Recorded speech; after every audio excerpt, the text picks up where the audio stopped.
Chinese बहू हमारी याद तो है ना आपको? भूले तो नहीं ना? हाँ भाई, थोड़ी देर में ही सही, लेकिन चाइनीज बहू की कहानी आ ही गई।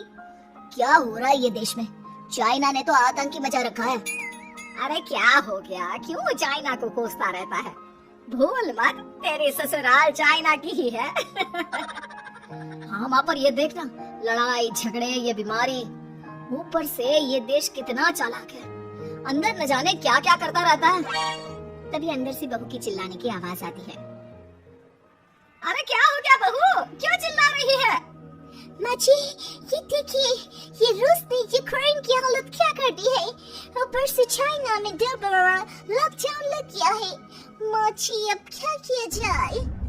अरे तो तुम लोगों को क्या परेशानी हो रही है? मैं तो यही नहीं समझ पा रही हूँ।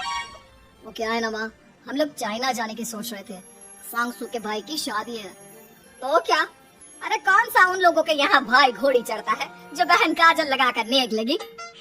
माँ जी, उसकी आंखें बहुत छोटी छोटी है, उसमें या तो पुतली रह सकती है या काजल।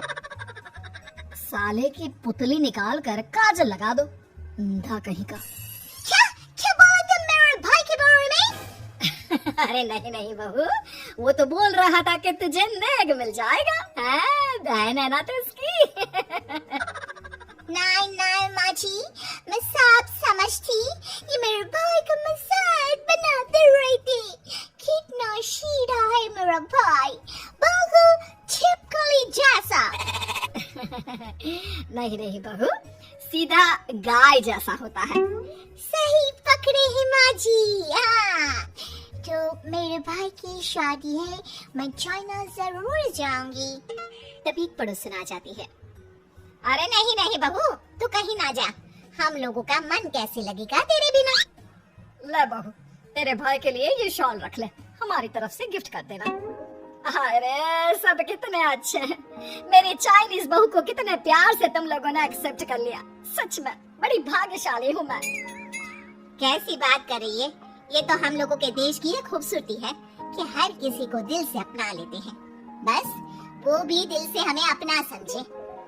कैसी बात कर रही हैं आंटी जी? मेरे लिए आप सब सासू माँ जैसी ही हैं। मुझे भारत बहुत अच्छा लगता है, ये सबसे अच्छा देश है। मेरा भारत महान। वैसे भी लड़के की शादी जहाँ होती है वो तो वहीं की हो जाती है ना? जी तेरे बहू सही बोल रही है। औरत तो होती ही पानी की तरह है, जो जहाँ जैसे रखे वैसे ही शेप ले लेती है। आंटी जी, ये थोड़ा सा ज्यादा हो गया, समझ नहीं आया। नो प्रॉब्लम, मैं चाय बना कर लाती हूँ। फिर क्या, वो दिन भी आ जाता है जब बेटे बहू को चाइना जाना पड़ता है। वहाँ जाकर बहू का भाई कहता है, मेहरबान आ गए, मेहरबान आ गए। मैंने सबको बोला कि सब हिंदी में बात करेंगे, नहीं तो बहन नाराज हो जाएगी। थैंक्स बॉय, हिंदी मेरी भाषा है। आप मुझे उसमें बात करना अच्छा लगता है। आपने जीजा जी से मिलो। ओ बहन, तुम अंदर चलो। सभी बहू को अंदर लेकर चले जाते हैं, लेकिन सांगसू का पति, वो तो बेचारा चाइना के ससुराल के आंगन में अकेला खड़ा रहता है। काफी देर तक जब कोई उसे नहीं पूछता तो वो माँ को घर पर फोन करता है। हाँ बेटा, पहुँच गए ना कुशल मंगल? हाँ माँ, लेकिन सांगसू पता नहीं कहाँ है, वो तो अंदर गई है तब से बाहर आई ही नहीं। अरे कैसे बात कर रहा है? तो तू अंदर चला जा, तू बाहर क्यों है? अरे दामाद है तू वहाँ का, उन लोगों ने तुझे बिठाया, चाय पानी कुछ नहीं पूछा? नहीं ना माँ। तभी सामने से सांगसू आती है। क्यों आप अभी तक तैयार नहीं हुए? और ये बैग लेकर क्यों कमरे से बाहर आए? इसे वहीं रख देती। कमरा? कौन सा कमरा? अरे कैसी बात कर रही हो? जब से तुम अंदर गई हो मैं बाहर ही तो खड़ा हूँ। बहू को बहुत हैरानी होती है और गुस्सा भी आता है। तभी उसका भाई और माँ आ जाते हैं। और सांगसू, अंदर खाना लग गया है। अरे ये बताओ कि मेरे पति को किसी ने खाना या पानी क्यों नहीं पूछा? वो भारत से ससुराल पहली बार आया है, वो भी मेरे कहने पर। उनकी इज्जत क्यों नहीं की? देख बेटी, तूने जबरदस्ती जिद में शादी की थी तो हम लोगों ने कर दी, लेकिन अब तुम ये सोचो, पूरी चाइना में मैं इस इंडियन को अपना दामाद बताऊं? So sorry। हाँ संगसु, और तुम भी चुप रहना, नहीं तो वो लोग मेरी शादी तोड़ देंगे। ओह, ऐसी बात है, कोई बात नहीं, मैं बाहर होटल में रह लेता हूँ, तुम वही करो जो ये लोग चाहते हैं। कैसी बात कर रहे हो? शादी के बाद पति जैसा भी हो, जो भी हो, पति होता है। वैसे भी तुम्हारे पूरे परिवार ने, सबने बिना सोचे मेरा साथ दिया, मुझे एक्सेप्ट किया, प्यार किया। मैं अपने देश में आपको अकेला कैसे छोड़ सकती हूँ? ये हिंदी फिल्म का ड्रामा बंद करो, मैं अब ये बर्दाश्त नहीं करूँगी। चुपचाप अंदर चलो, नहीं तो ये शादी वादी यहीं खत्म करके इसे अकेले ही इंडिया जाना पड़ेगा। कैसी बात कर रही हो माँ? ये मेरे पति है। नहीं था, हम लोगों ने यहाँ वकील को बुला लिया है, जिसके बाद अब तेरा तलाक करा के हम यहाँ के चाइनीज लड़के से तेरी शादी करा देंगे। अरे कैसी बात कर रहे हो? हम तो यहाँ तुम्हारी शादी के लिए आए थे। नहीं नहीं, मैं सांसू के बिना नहीं रह सकता हूँ।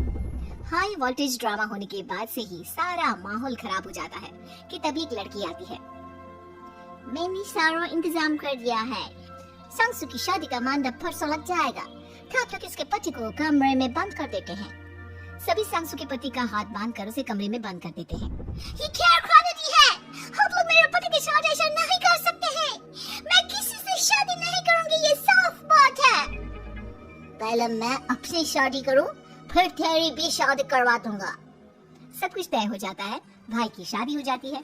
फिर वो दिन भी आ जाता है जब सांसू की शादी वो लोग जबरदस्ती करने के लिए उसे मंडप पर ले जाते हैं।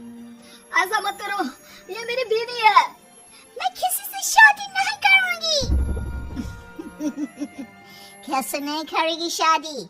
शादी तो तेरा बाप भी करेगा। हो, मैं करूंगा शादी। प्लीज कोई मेरी शादी किसी अच्छा औरत से करवा दे। चाप, बिल्कुल चाप। फिर माँ सांसू और उसके पति से कहती है, तुम लोगों का बच्चा मेरी कैद में है। अगर तुम लोगों ने कोई भी होशियारी की तो मैं इस बच्चे को मार दूंगी। दोनों माँ का रूप देखकर हैरान हो जाते हैं। बच्चे की खातिर दोनों शांत हो जाते हैं और शादी की रस्में शुरू हो जाती है कि तभी सांसू की सास पुलिस के साथ आ जाती है। ससुर माँ आ गई, मेरी माँ आ गई। माँ प्लीज हम लोगों को बचाकर वापस ले चलो। पुलिस सभी को गिरफ्तार कर लेती है। बेटे के बच्चे को मारने की धमकी तो कोई चुड़ैल ही दे सकती है। अरे तो ये चुड़ैल ही तो है। ये सही बोल रहे हैं, ये औरत किसी चुड़ैल से कम नहीं है। तभी उन लोगों का बच्चा भी आकर सांसू के गले लग जाता है। माँ, तू सही समय पर आ गई, लेकिन तुझे कैसे पता चला कि यहाँ ये सब हो रहा है? बेटा, ये चाइनीज लोग ना होते ही धोखेबाज हैं। इन लोगों पर मुझे भरोसा नहीं था, इसलिए मैंने तेरे फोन को हमेशा के लिए मेरे फोन से अटैच कर दिया था, जिससे तेरे आसपास होने वाली सारी बात मैं सुनती रहूं। उस दिन भी मेरी तेरी बात हो रही थी तो तेरा फोन ऑन था, मैं सब समझ गई थी। मुझे माफ कर दो। नहीं, बिल्कुल नहीं। चलिए माँ जी, इंडिया वापस चलते हैं। आज के बाद मैं यहाँ कभी नहीं आऊंगी।